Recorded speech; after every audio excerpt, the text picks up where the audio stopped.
I am 70 years old. My name is Elena. I live alone now. My husband died many years ago. My children live far, but this week something special is happening. My family invited me to Cancun, a big reunion. My daughters, my son, my grandchildren. I said yes. I bought the ticket. I packed my things, and I came. I arrived today. I was tired but happy. I was ready to see them again. But first I needed to go to the hotel. I went outside to find a taxi. A car stopped. A taxi. I opened the door. I said, "Hello." The driver said nothing. That was the first strange thing. I told him the name of my hotel. He started the car. Still no smile. Still no words. Just silence. I thought, maybe he doesn't like to talk. Or maybe something is wrong. I asked, "Is it a busy day?" He said, "No." That was it. One word. No smile. No interest. I stayed quiet, but I was thinking, who is this man? Why is he so cold? Then he turned on the radio. A sad song played. He turned it off fast, too fast, like the song hurt him. I said nothing, but I knew there is pain inside this man. After some minutes, he asked me, "You came here alone?" I said, "No, my family is here. We will meet later." He didn't say anything for a moment. Then he said, "Family is not always easy." His voice was low, heavy. In that moment, I knew something. This ride is not just about going to the hotel. This ride will be something more. Something none of us expected. The car was quiet again. I looked outside, but my mind was busy. I thought about my family. I thought about dinner.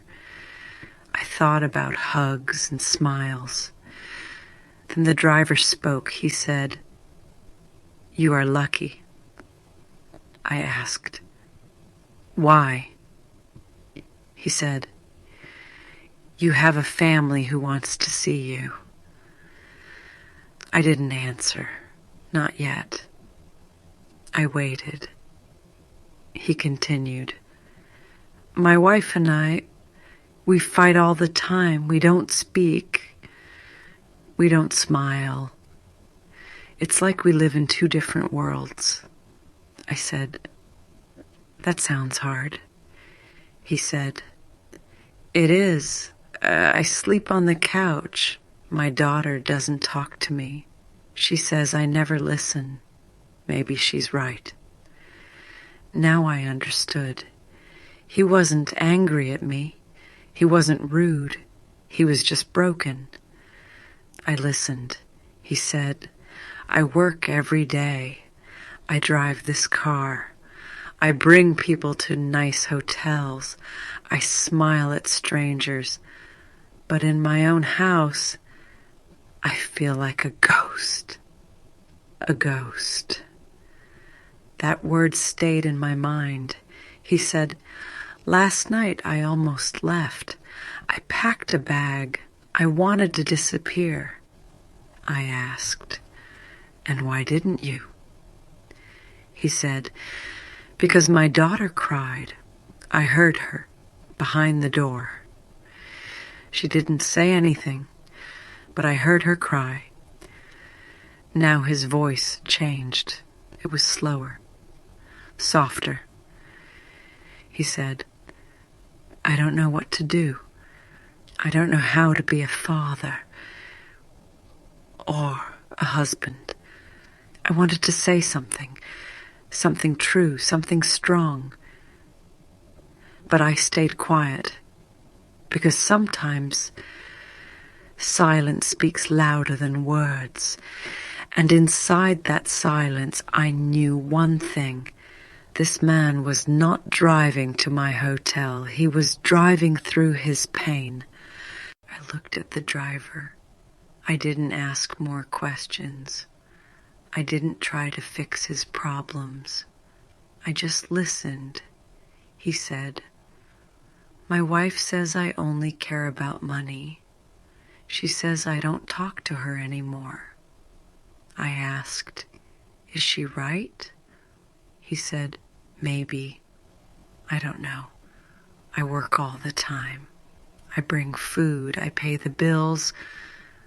But yes, I don't talk. I don't ask how she feels. I don't tell her how I feel either." He paused. He said, "Sometimes I forget she is a person, not just a woman who cooks or cleans. She's tired too, but I didn't see that." I said, "Sometimes we only see when it's too late." He nodded, then said, "And my daughter, she used to tell me everything. Now she stays in her room. She closes the door. She says, 'You never listen.' And she's right. I didn't listen. I was always on the phone, always working, always tired." There was a silence, a heavy one. Then I spoke. I said, "I also made mistakes. I was married for 40 years. I thought I had time. But one day my husband got sick. Then he was gone." He looked at me through the mirror. I continued. I wanted to tell him so many things, but it was too late. I was always busy. I was always waiting for the right time. But the right time never came. He said, "That's how I feel. Like maybe it's already too late." I said, "No. If your daughter cried when you wanted to leave, it's not too late. If your wife still argues with you, it means she still feels something. When people stop talking, that's when you should worry." He said, "I thought she didn't love me anymore." I said, "Maybe she thinks the same. Maybe she thinks you don't love her." He was quiet. Then he said something unexpected. "My daughter wrote me a letter last year. She left it on my bed. I never read it." I asked, "Why?" He said, "Because I was afraid. I didn't want to know what she really felt. I thought it was hate." I said, "Maybe it was love. Maybe she wrote it because she still cares." He said, "Do you think so?" I said, "You won't know until you open it." He stayed silent. I could feel his mind racing. Then he said, "What if it's too late?" And I answered, "What if it's not?" At that moment, I could feel it. Something inside him was changing. Something small, but real. I didn't plan to say these things. I didn't come to Cancun to help a stranger, but maybe that's why I came. Maybe this taxi ride was not an accident. The car kept moving, but now the silence felt different. He said, I think about leaving every day. I dream about starting a new life. No wife, no daughter, no problems. I asked, and what do you feel in those dreams? He said, peace, but also sadness. I said, that's not a real dream. A real dream brings hope, not pain. He stayed quiet. Then something strange happened. He pulled the car to the side of the road. He didn't say why. He just stopped. He said, can I tell you something? Something I never told anyone. I said, yes. He took a deep breath. He said, last year I made a big mistake. I met another woman. I didn't love her. I didn't even like her. I just wanted to feel free. I never told my wife, but I think she knows. I think that's why everything is broken. My heart stopped for a second. I said, and do you still talk to that woman? He said, no. It was only one time, but that one time changed everything. I said, sometimes one moment can destroy years, but one moment can also fix what is broken. He said, but I don't deserve a second chance. I said, then why are you still driving me? Why are you still talking? Why did you stop the car? He didn't answer right away. Then he said, because your words feel like my mother's words. She died 3 years ago, and before she died, she told me, don't let pride destroy your home. I didn't listen. I said, then listen now. He asked, do you believe people like me can change? I said, yes. But not tomorrow, not next week, only today. Change begins today. He looked down. Then he said, maybe God sent you to this car. I didn't say yes. I didn't say no. But I knew this was not a normal ride. This was something bigger. He reached into his pocket. He took out a small paper. He said, this is the letter from my daughter, the one I never opened. I looked at it. He asked, should I read it? I didn't answer. I asked, do you want to stay the same, or do you want to be the man she needs? He looked at the letter again. He said, I'm afraid.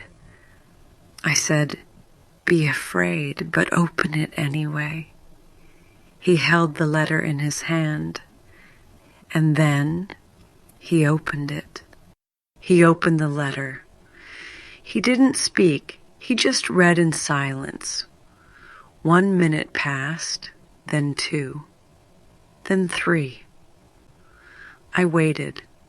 I didn't want to interrupt, but inside I was asking myself many questions. What did she write? Was it a goodbye? Was it full of pain or full of hope?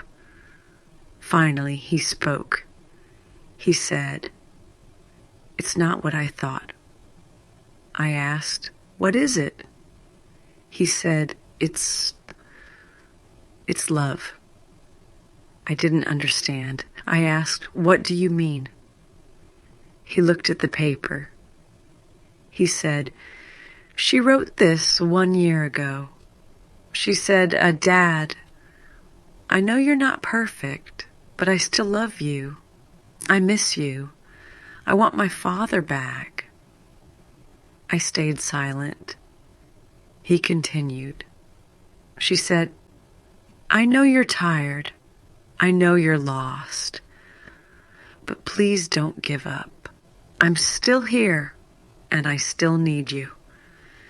He looked at the paper again. She said, don't walk away from us.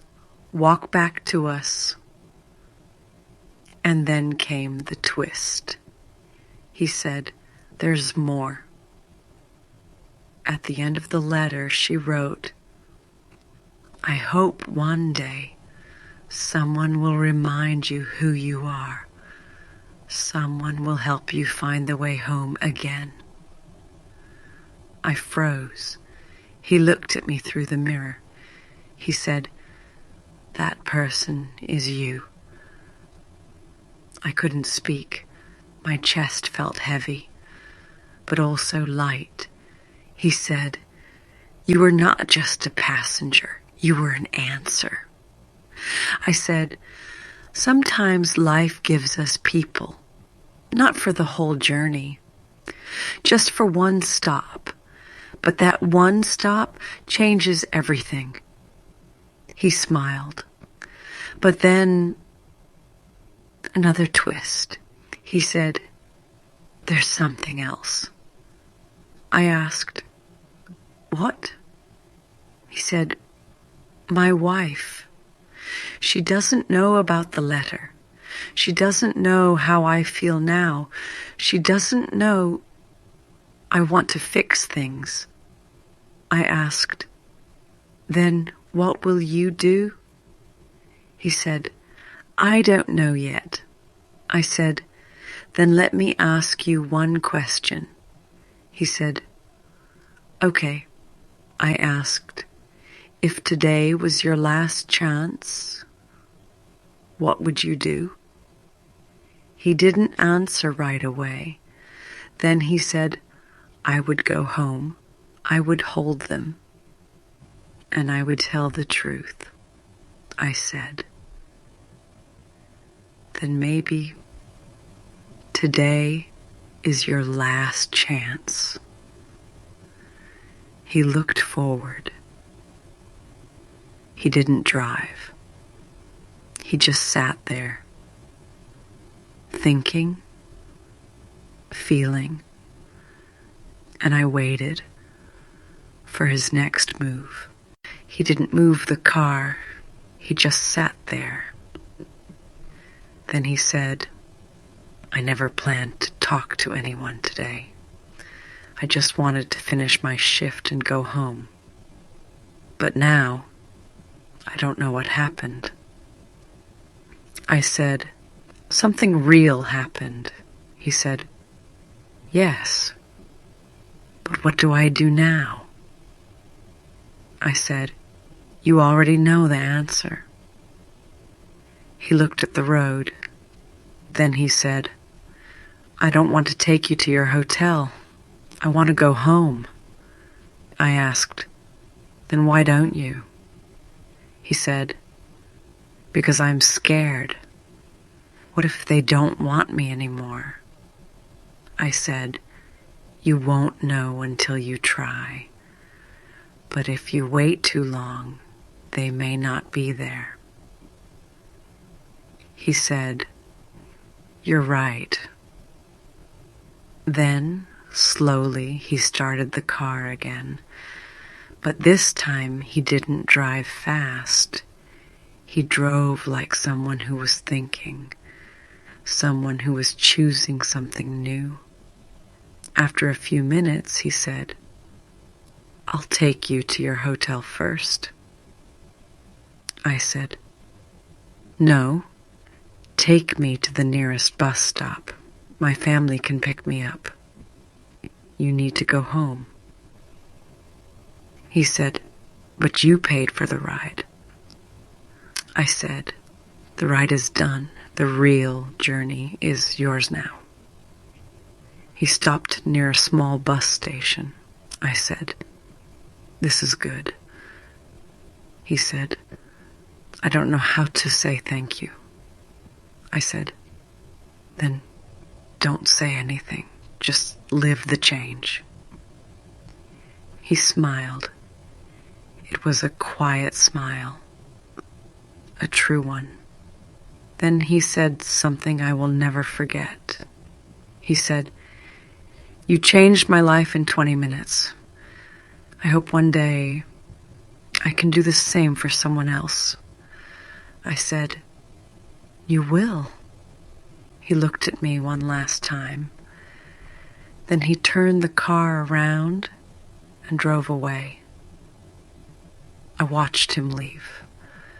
I stood there, thinking about what just happened.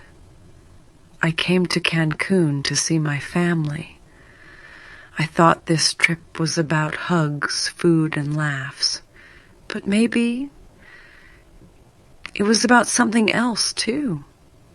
Maybe this trip was also about one ride, one broken man, one chance to speak, and one truth that I now believe more than ever. Sometimes we don't choose the moment chooses us. I came here to see my family. I wanted to rest. I wanted joy. But life gave me something more. One short ride, one conversation, one man with a heavy heart. I didn't plan to speak. I didn't plan to listen. But sometimes the moment calls you, and you must answer. We think we are too old to help, too small to matter, but maybe one word can change a day. One question can open a door. One act of kindness can save a life. That man was not just a driver. He was a mirror. He showed me my past, my mistakes, my silence, and I showed him his future, a better one. So now I ask myself, and I ask you, who needs your voice today? Who needs your time? Who needs your forgiveness? Don't wait for the perfect moment. It may never come.